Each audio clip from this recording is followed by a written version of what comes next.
अस्सलामुअलैकुम। वेलकम है आप लोगों का हमारे चैनल दर्स उर्दू में। उम्मीद है आप सब लोग बहुत खुश और बखैर होंगे। आज हम मीर बबर अली अनीस की रुबाई पढ़ेंगे और उनकी ज़िंदगी से मुख्तसर ज़िंदगी के बारे में मुख्तसर वाक़फ़ियत हासिल करेंगे। चलिए हम पढ़ाई शुरू करते हैं। बिस्मिल्लाहिर्रहमानिर्रहीम। बब्बर अली अनीस 1802 ईस्वी में पैदा हुए और 1874 ईस्वी में आपकी वफ़ात हो गई। मीर बब्बर अली नाम था, आपका नाम था मीर बब्बर अली, और अनीस तखल्लुस था। आप फैज़ाबाद में पैदा हुए। अनीस के अजदाद दिल्ली के रहने वाले थे। अजदाद यानी बाप दादा परदादा दिल्ली के रहने वाले थे। उनके परदादा मीर ग़ुलाम हुसैन ज़ाहिक दिल्ली की तबाही के बाद अपने बेटे मीर हसन के साथ दिल्ली छोड़कर फैज़ाबाद चले आए थे। मीर अनीस का मुताला वसी था। मुताला यानी आपकी स्टडी जो थी, आप जो पढ़ाई करते थे, किताबें बुक वग़ैरह पढ़ते थे, स्टडी करते थे, तो वो बहुत वसी था। वसी का मतलब है लंबा चौड़ा। यहाँ पे मीनिंग आएगा बहुत ज़्यादा। अरबी और फ़ारसी में भी अच्छी दस्तगाह रखने के साथ साथ वो उन तमाम उलूम से खातिर ख़्वाह वाकिफ़ थे जो उस ज़माने में राइज थे। अच्छा, आप अरबी और फ़ारसी में अच्छी दस्तगाह रखते थे। दस्तगाह यानी अच्छी पकड़ रखते थे, काबिलियत रखते थे। दस्तगाह का मतलब काबिलियत, पकड़ रखते थे। इसके साथ साथ वो उन तमाम उलूम इल्म की जमा है उलूम, वो उन तमाम उलूम से खातिर ख़्वाह वाकिफ़ थे। खातिर ख़्वाह यानी अच्छी तरह से वाकिफ़ थे, यानी जानकार थे, जो उस ज़माने में राइज थे, जो उस ज़माने में चलते थे। जैसे कुरान व हदीस, उरूज़, मंतिक़, फ़लसफ़ा, तिब्ब, रमल वग़ैरह, सब में उन्होंने अच्छी इस्तादाद बहम पहुँचाई थी। इन सब चीज़ों में आपको जो है अच्छी दस्तरस थी, काबिलियत थी, इस्तादाद थी। इनके अलावा फ़न्ने सिपाहगिरी और फ़न्ने शहसवारी से भी बखूबी वाकिफ़ थे। सिपाहगिरी के फ़न से, सिपाहगिरी यानी सिपाही के जो फ़न होते हैं, सिपाही लोगों के पास जो हुनर होता है, और फ़न्ने शहसवारी यानी घुड़सवारी के फ़न से बखूबी वाकिफ़ थे, अच्छी तरह से जानते थे इसको। अनीस एक कादिरुल कलाम शायर और माहिर फ़नकार थे। कादिरुल कलाम यानी शायरी के कलाम पर जो है आपको कुदरत हासिल थी, आपकी पकड़ थी, काबिलियत थी शायरी के कलाम में, और माहिर फ़नकार थे। यानी तरह तरह के फ़न भी आपको आते थे, जैसे सिपाहगिरी का फ़न आता था, शहसवारी का फ़न आता था, यानी इन सब के एक्सपर्ट थे आप। ज़बान पर इन्हें बेपनाह कुदरत हासिल थी। आपको कई तरह के ज़बान पर जो है कुदरत थी, यानी कई तरह की ज़ुबान वो बहुत अच्छी तरह से जानते थे, जैसे फ़ारसी, उर्दू, अरबी वग़ैरह काफ़ी अच्छी तरह से जानते थे। लफ्ज़ों के इंतखाब और इस्तेमाल में उनका कोई जवाब नहीं था। लफ्ज़ों का, किस लफ्ज़ का कहाँ पे इस्तेमाल करना है, उसके इंतखाब में आपको बहुत ज़्यादा आप को इसकी सलाहियत थी कि किस सेंटेंस में कौन सा लफ्ज़ इस्तेमाल करना है और उसको कैसे चुनना है। इंतखाब का मतलब चुनना। वो एक बात को कई कई ढंग से अदा करने में माहिर थे। मर्सिये के अलावा रुबाई के सिन्फ में भी अनीस ने गैर मामूली कामयाबी हासिल की थी। चलिए अब देखते हैं इनकी रुबाई। इनकी पहली रुबाई है, कहते हैं, गुलशन में फिरूं कि सैर सेहरा देखूं, गुलशन में फिरूं कि सैर सेहरा देखूं, या मादनों को हो दश्त तो दरिया देखूं, हर जा तेरी कुदरत के हैं लाखों जलवे, हैरान हूँ कि दो आँखों से क्या क्या देखूं।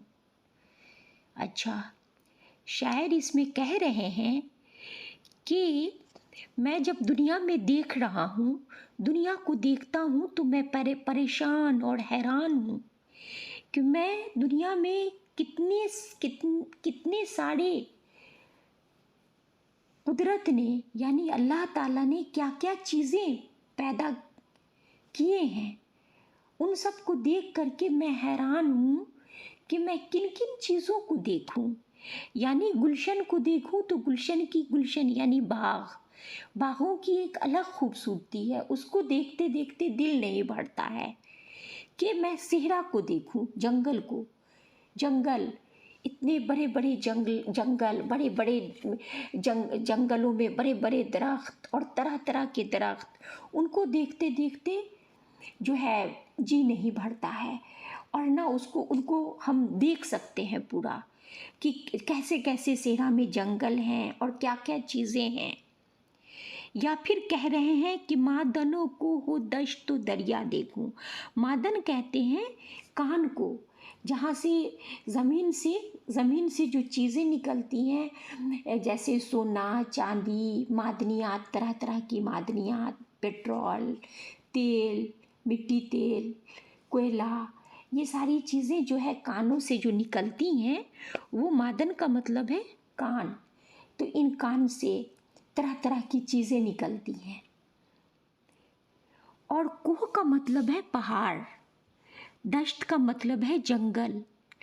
तो कह रहे हैं कि पहाड़ देखूं, जंगल देखूं, दरिया देखूं, या कानों को देखूं जिससे तरह तरह की चीज़ें निकल रही हैं, ज़मीन से तरह तरह की चीज़ें निकलती हैं, तो इन सब को देखूं। हर जा तेरी कुदरत के हैं लाखों जलवे, हर जगह तेरी कुदरत के लाखों जलवे बिछे हुए हैं, लाखों मनाजिर कुदरत के दिखाई पड़ रहे हैं। मैं हैरान हूँ कि मैं इन दो आँखों से तेरी कुदरत के क्या क्या जलवे, क्या क्या नज़ारे देखूं। तूने दुनिया में क्या क्या चीज़ें तूने पैदा किया है, मैं उन सब चीज़ों को क्या क्या देखूं। मैं हैरान और परेशान हूँ कि कैसी ये दुनिया में अजूबे अजूबे चीज़, कैसे खूबसूरत खूबसूरत नज़ारे ये नज़र आ रहे हैं दुनिया में। मैं क्या क्या इन चीज़ों को, किन किन चीज़ों को मैं देखूं और तेरा शुक्र अदा करूं। तो शायर इन सारी चीज़ों को देखकर हैरान और परेशान है। अब ये लफ्ज़ मानी को हम देख लेते हैं।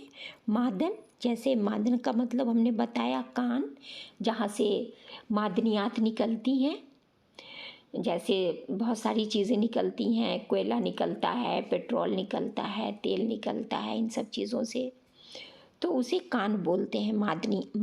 मादनियात निकलने की जगह।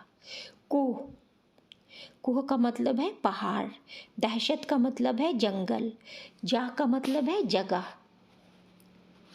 गौर करने की बात, इस रुबाई में अनीस ने बाग, सेहरा, जंगल, पहाड़ और दरिया का जिक्र करते हुए बताया है कि जिधर देखिए अल्लाह की कुदरत नज़र आती है। इंसान हैरान है कि वो अपनी दो आँखों से क्या क्या देखे। अब सवाल के जवाब लिखने हैं। तो पहला सवाल है, गुलशन में फिरूं कि सैर सेहरा देखूं से शायर की क्या मुराद है। तो इससे शायर की यही मुराद है कि शायर कह रहे हैं कि गुलशन में फिरूं, गुलशन यानी बागों में फिरूं। बाग इतने खूबसूरत हैं, इतने खूबसूरत खूबसूरत नज़ारे हैं जिससे जी नहीं भरता है। तो मैं इस बागों को देखूं, इन बागों को देखूं, या फिर दूसरी तरफ जब मैं नज़र करता हूँ तो सेहरा नज़र आते हैं। सेहरा में तरह तरह के सेहरा मानी जंगल, तो इस सेहरा में तरह तरह के दरख्त, तरह तरह के जानवर, तरह तरह की अलग अलग मखलूक, तरह तरह की मखलूक और तरह तरह के पेड़ पौधे और पता नहीं क्या क्या हैं, जिसको देखते हुए जो है वो देखते हुए मतलब फुर्सत नहीं है। उन सब चीज़ों को देखते हुए किसी और चीज़ों को देखने की फुर्सत नहीं है। तो मैं इस सेहरा को देखूं या फिर गुलशन को देखते देखते दूसरी चीज़ों को देखने की फुर्सत नहीं है। गुलशन में इतनी खूबसूरती भरी हुई है। तो शायर कह रहे हैं कि ऐ अल्लाह, तेरी कुदरत कितनी बड़ी है, तूने दुनिया में क्या क्या चीज़ें पैदा कर रखी हैं और हम इंसान की अक्ल दंग है, मैं किन किन चीज़ों को देखूं। शायर की यही मुराद है।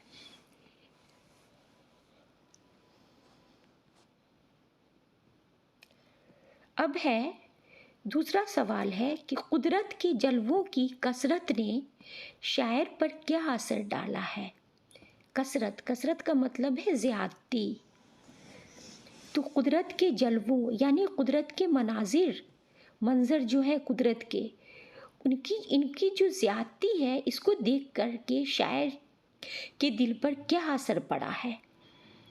तो जवाब यही है कि कुदरत के जलवों की कसरत देखकर शायर हैरान और परेशान है कि वो किन किन चीज़ों को देखे, किन किन चीज़ों को देखे और किस चीज़ों को देखे और किसको नहीं देखे। वो जब एक चीज़ों को देखने को वो मतलब देखता है, जब वो तो देखते देखते जो है वो दूसरे चीज़ों को देखने की फुर्सत नहीं मिलती है। तो वो इन सब चीज़ों को देखकर वो हैरान और परेशान है कि वो क्या क्या चीज़ों को देखे, किन चीज़ों को देखे। सारी खूबसूरतियाँ भरी पड़ी हैं इस दुनिया में, तो ऐ खालिक़े कायनात, मैं किस किस चीज़ों को देखूं। वो इसी में परेशान है शायर। तो इसका यही जवाब है। अब देखिए अमली काम है, इसमें है कि इस रुबाई में कुछ ऐसे अल्फाज आए हैं जिनके दरमियान वाव का इस्तेमाल हुआ है, जैसे मादनो कुह। मादनो कुह, मादन एक अलग लफ्ज़ है, कुह अलग लफ्ज़ है। मादन का मतलब है कान और कुह का मतलब है पहाड़। तो ये दो लफ्ज़ है, दो लफ्ज़ को मिलाने में वाव लगा है।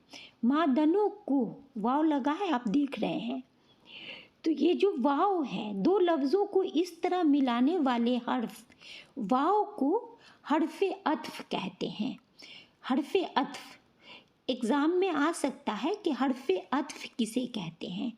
तो हम लिखेंगे कि दो हर्फ को मिलाने में जो वाव का इस्तेमाल होता है, दो हर्फ को मिलाने में जो वाव का इस्तेमाल होता है, तो उस वाव को हम हर्फ़े अत्फ़ कहते हैं।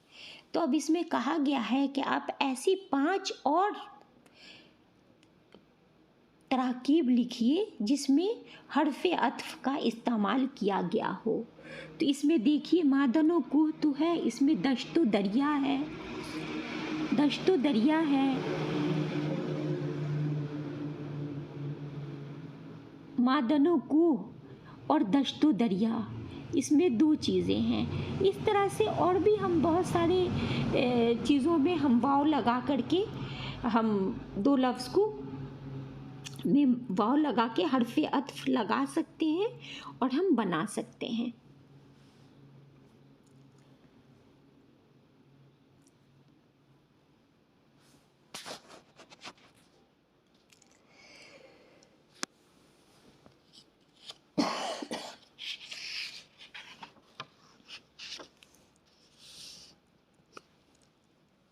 अच्छा, इसमें दूसरी रुबाई है। अब दूसरी रुबाई देखें हम رتبہ جسے دنیا میں خدا دیتا ہے، رتبہ جسے دنیا میں خدا دیتا ہے، وہ دل میں فروتنی کو جا دیتا ہے۔